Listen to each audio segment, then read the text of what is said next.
Muy buenas a todos, me presento ante ustedes como Pedro Escalona, estudiante de la UAM, Universidad Arturo Michelena, para ser más preciso. Formo parte de la carrera de histotecnología y en este momento estoy cursando en la sección 1M. Muy buenas tardes, mi nombre es María Victoria Navas, soy estudiante de la Universidad Arturo Michelena, estoy en la Escuela de Patología Médica, mi carrera es citotecnología. Bueno, ya iniciada la presentación de cada uno de nosotros como grupo, voy a continuar con el tema del microscopio, el tema principal de esta clase o videoclase en este sentido. Primero que todo, antes de iniciar con el microscopio y todo lo que envuelve, hay que entender que en los principios de la Tierra, lo que se tiene registrado, existían unos organismos antes que el ser humano o el hombre en sí. Estos organismos se les llama micro porque eran de un tamaño bastante reducido y eran los responsables de infecciones, de muertes, de pandemias y epidemias en su momento, cuando reinaban lo que era la Tierra en sí. Ya a lo que es hoy en día, se puede explicar que el microscopio dio su relevancia e impacto porque ayudaba a visualizar estos organismos y ayudaba a profundizar las cosas que a los humanos es difícil de percibir por sí mismo. Esto permitió por medio de lo que es el vidrio, que datan los primeros datos de la creación de un vidrio en los 3000 a.C., ayudó a crear, junto a los otros instrumentos que varios científicos lograron crear, el microscopio y a su vez una ciencia dedicada a este instrumento que es la microscopia. Y así continúa esto de progreso a progreso hasta que puedo mencionar y está registrado en el año 1000 el descubrimiento de la primera piedra o la creación, se puede decir, de la piedra para leer, un objeto que comenzó entre uno de los primeros cristales para profundizar y detallar lo que son objetos, hasta llegar al punto de lo que es hoy en día los cristales junto al microscopio que forman esta herramienta que ayuda a profundizar organismos celulares. Dato curioso, este microscopio o los microscopios en sí fueron creados o tuvieron una prioridad en un punto de su vida histórico, estético, hasta que con el tiempo le dieron bastante prioridad a lo que es el vidrio e hicieron que tanto estéticamente en su estructura y los cristales y su forma para visualizar con mejor detalle las cosas congeniaran bastante bien y proporcionara una gran versatilidad a la hora de utilizarlo según lo que la persona necesite o requiera. Bueno, finalizando mi participación en la clase, yo quiero mencionar un par de detalles sobre un elemento que ha tenido bastantes estudios desde los últimos 6-7 siglos. Les comento lo del cristal. El cristal ha tenido un par de estudios con referencia a su óptica y a sus características por responsables como son Leonardo and Thomas Dickens. Y por último, Juan Bautista. Cabe mencionar este último que hizo un libro llamado Magia Naturals. Porque este último es bastante importante, ya que desde que se publicó en 1588, para ser más preciso, se creó una estructura de lo que son los cristales para poder llevar un orden y especializar y mejorar y explicar en un sistema como es el uso de cristales y de alguna manera realizar los procesos de evaluación y visualización de los objetos de manera eficaz al tener una distinción de los cristales según las características que las determinen los mismos especialistas que estudian y se encargan de la preparación de esos elementos, como son los cristales. Gracias. El fisiólogo italiano Marcello Malpighi sería uno de los primeros en ver tejidos vivos bajo el lente. A Malpighi se le considera como el fundador de la anatomía microscópica y uno de los biólogos más importantes de todos los tiempos. Laboró en Bolonia en la cátedra de medicina teórica y realizó sus primeros trabajos microscópicos. Luego en Messina extendió sus estudios anatómicos limitados a la especie humana y a todos los seres vivos. Entre 1623 y 1723 vivió considerado el padre del microscopio Anton van Leeuwenhoek. Él fue el primero que describió y vio las bacterias y las levaduras, la vida existente dentro de una gota de agua y la circulación de corpúsculos sanguíneos en los vasos capilares. En 1668, Van Leeuwenhoek, tomando como referencia el invento de Hooke, fabricó un microscopio con poderosos lentes de aumento y, empleando técnicas más efectivas, logró observar todo lo visto por Hooke. Gracias al microscopio óptico logró observar microbios, sangre, plumas, pólvora, espermios, fibras musculares, peces, árboles, plantas. Anton van Leeuwenhoek era un óptico, un tallador de lentes.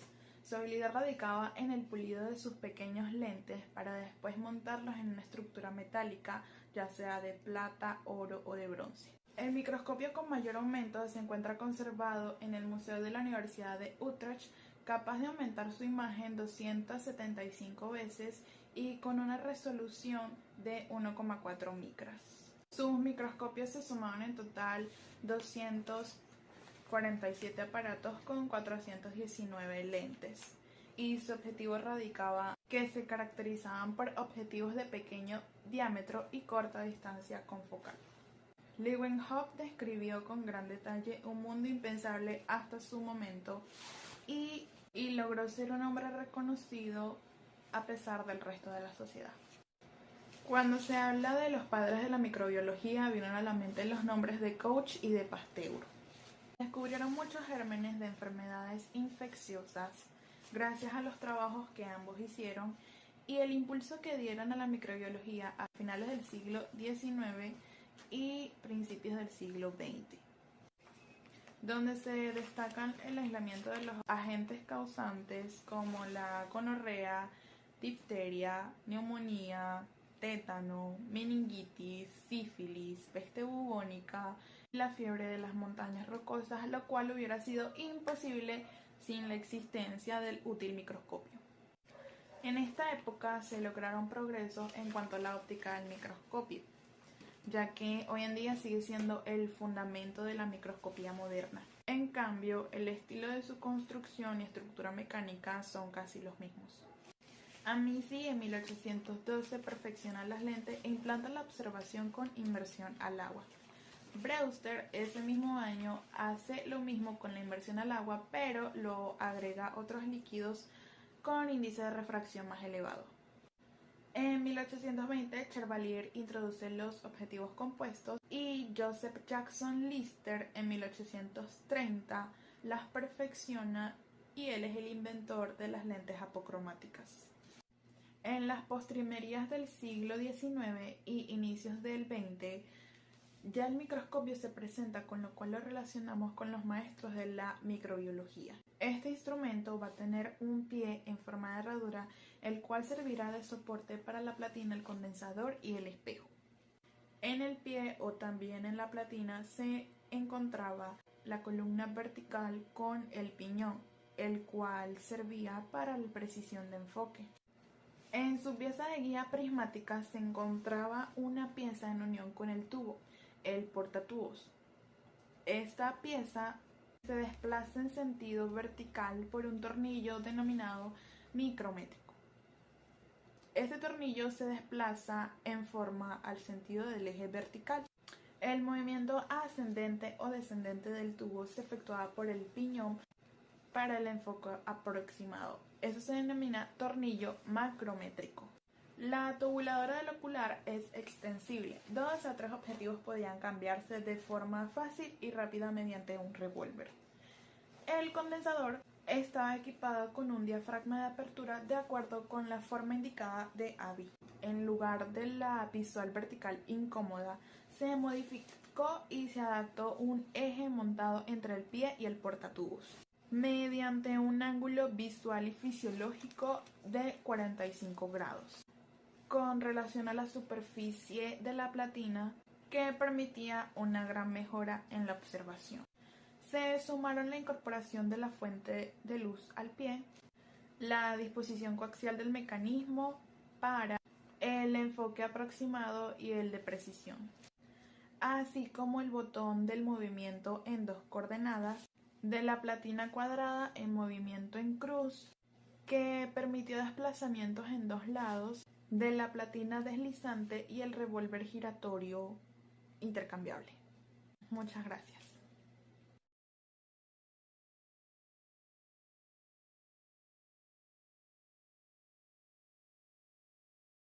El microscopio electrónico fue diseñado por Ernst Ruska, Max Knoll y Jenner entre los años 1925 y 1930, quienes se basaron en los estudios de Louis Victor de Broglie acerca de las propiedades ondulatorias de los electrones.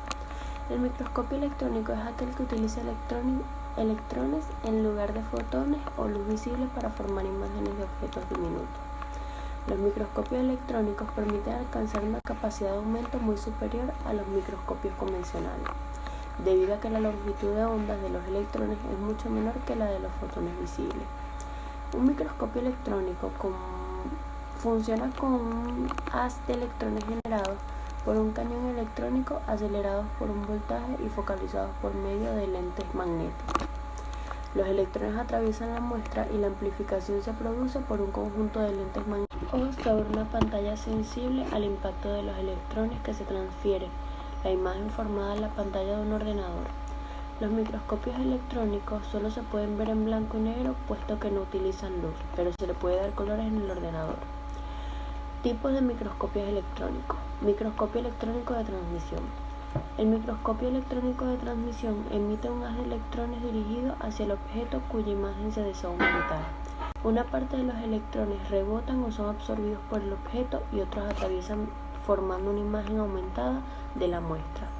Para utilizar un microscopio electrónico de transmisión se debe darse la muestra en capas finas, no mayores de un par de miles de Armstrong, Los microscopios electrónicos de transmisión pueden aumentar rayados que arroja la intensidad en la zona de muestra, siendo capaz de mostrar figuras en 3 dimensiones. Proyectos en una imagen de TV, su resolución puede ser entre 3 y 20 nm, dependiendo del microscopio. Microscopio electrónico de barrido. En el microscopio electrónico de barrido, la muestra es recubierta con una capa de metal delgado y es barrida con electrones enviados desde un cañón. Un detector mide la cantidad de electrones enviados, permite obtener imágenes de gran resolución en materiales pétreos, metálicos y orgánicos. Microscopios de sonda de barrido. Un microscopio de sonda de barrido, también llamado SPM por sus siglas en inglés, es aquel que tiene el transmisor en la parte exequimal del lente. Este microscopio utiliza una sonda que recorre la superficie del objeto a estudiar. Su uso en investigaciones científicas es el regular la imagen mediante un barrido de electrones, haciendo que la imagen aumente 10.000 nm. Ahora vamos con el microscopio de efecto túnel. Su invención. Richard Feynman ganó un premio Nobel de Física en 1965. Durante una conferencia celebrada en el Instituto de la Tecnología de California en 1959, titulada "Hay muchos espacios ahí abajo", pronosticó que tarde o temprano se podrían mover los átomos de manera individual y constituir configuraciones diferentes de las que existen en la naturaleza y el mundo. En 1981, Heinrich Röscher y Gerd Birning, dos científicos del laboratorio IBM de Zúrich, idearon el microscopio de efecto túnel y abrieron las puertas de este tipo de manipulación. Debido a su invento, en 1986 fueron galardonados con el Premio Nobel de la Física. El microscopio de efecto túnel o microscopio ciego es un poderoso instrumento que permite visualizar superficies a escala del átomo. En una instalación cuyo fin es tomar medidas en escala atómica, es necesario que el elemento se use como sonda de medida tenga una resolución de esa misma escala. En un microscopio de efecto túnel, la sonda es una punta conductora, por ejemplo, de wolframio. La punta se trata para eliminar los óxidos y para que sea lo más afilada posible. En condiciones ideales solo hay un átomo en el extremo de la sonda.